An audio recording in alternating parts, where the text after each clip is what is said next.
Hello everyone and welcome back to Java Forever course. Currently we are learning about arrays, and in today's class we will learn about how to use arrays and for loop to store user entered values. We will see the arrays and loops in action together. In the previous class we learned about different methods, different ways of reading or writing values in the array. We also saw how to use loops, including for regular for loop and enhanced for loop to iterate the values of the array. We also saw a couple of situations in which we should not use enhanced for loop. Now let's look into an example where we want user to enter name of 5 cities in our program.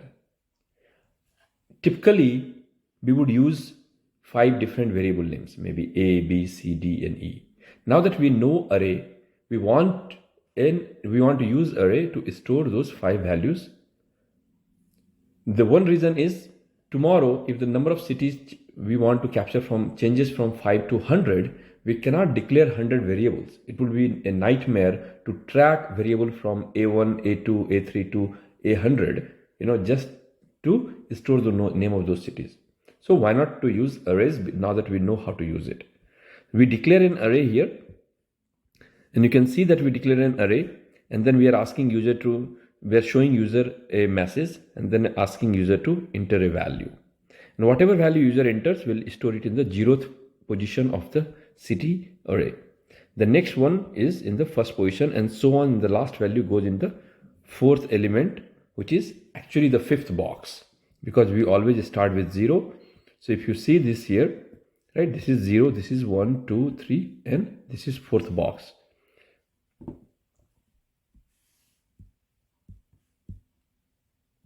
Now let's optimize this code.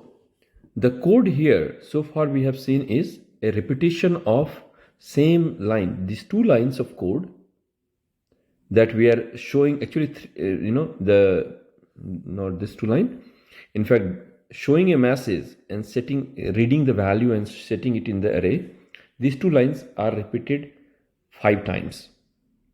What can we do about it?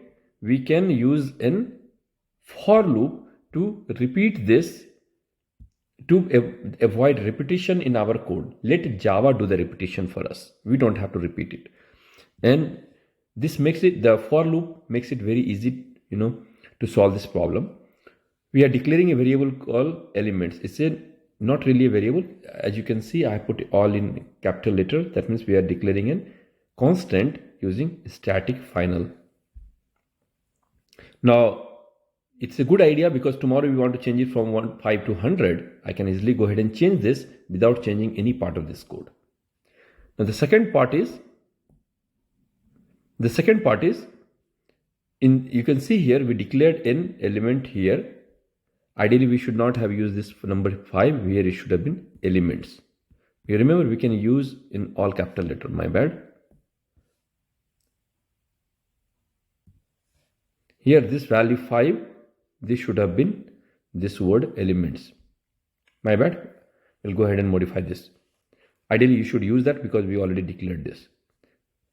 The advantage of declaring this number 5 as a constant is that tomorrow I can go ahead and change this to 100, as I said, and I don't have to change this part of the program anywhere.